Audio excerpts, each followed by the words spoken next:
نحمدہ و نصلی علی رسولہ الکریم، اما بعد، فاعوذ باللہ من الشیطان الرجیم، بسم اللہ الرحمن الرحیم۔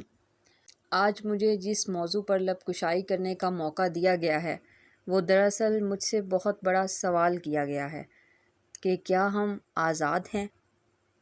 جناب اعلیٰ، اس سوال کا جواب لکھنے کے لیے جب میں نے قلم اٹھایا تو میری نگاہوں کے سامنے حق کی بات کرنے پر موت کا تحفہ حاصل کرنے والے صحافی عزیز میمن کی لاش آئی۔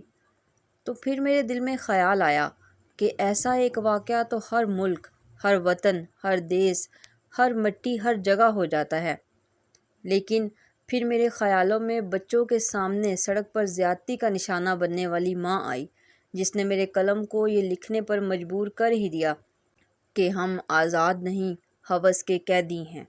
کہ اتنے میں اس بات نے میرے دل کو تسلی دی کہ دیکھو، آزاد ملک میں بیٹھ کر ناشکری جیسے الفاظ مت لکھنا۔ ابھی اس بات نے میرے دل کو بہلایا ہی تھا کہ اے ٹی ایم مشین کے کیمرہ سے منہ چرانے والی ویڈیو میرے ضمیر کو جھنجھوڑنے لگی کہ لکھ تو حق لکھ۔ یہ صلاح الدین اپنی پوری قوم سے منہ چرا کر کہہ رہا ہے کہ جان کی امان پاؤں، ایک بات کہوں، جہاں ذہنی توازن ٹھیک نہ ہونے والے شخص کو بھی بے دردی سے مارا جائے، وہاں کوئی آزاد نہیں۔ آج میں مارا گیا ہوں، کل کوئی اور مارا جائے گا۔ انصاف کا سوچنا ہی نہیں، بس مذمت سے کام چلایا جائے گا، بس مذمت سے کام چلایا جائے گا۔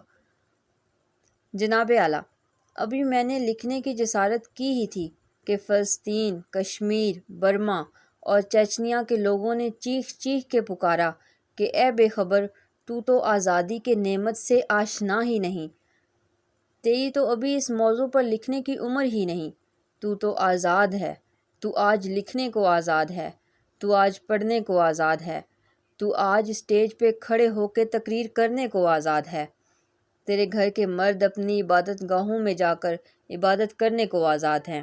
چلو مان لیا 20% لوگ معاشرے میں خرابیوں کی وجہ سے ناانصافی کا شکار ہوئے ہوں گے، ارے تو آج نوشہر و فیروز کے مجمع کے سامنے ان کے لیے آواز اٹھانے اور ان کے لیے حق کی بات کرنے کو آزاد ہے۔